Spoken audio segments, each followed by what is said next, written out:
क्या आप जानते हैं कृष्णेश्वर ज्योतिर्लिंग की स्थापना कैसे हुई?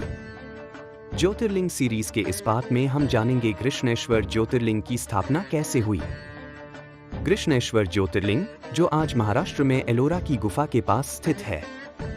बहुत समय पहले देवगिरी पर्वत के पास सुधर्मा नाम के एक ब्राह्मण रहते थे।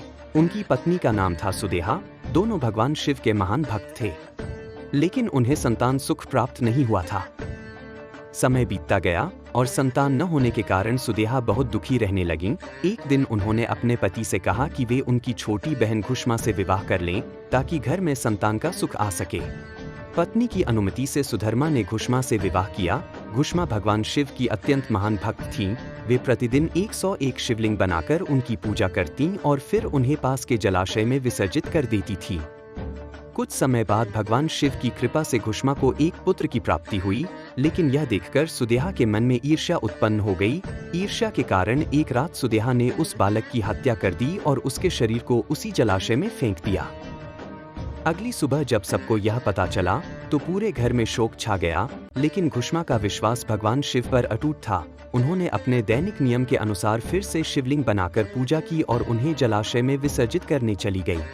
जब वे जलाशय के पास पहुंची तो आश्चर्य हुआ कि उनका पुत्र सुरक्षित और जीवित खड़ा था। उसी क्षण भगवान शिव प्रकट हुए और घुष्मा की अटूट भक्ति से प्रसन्न होकर उन्हें वरदान दिया।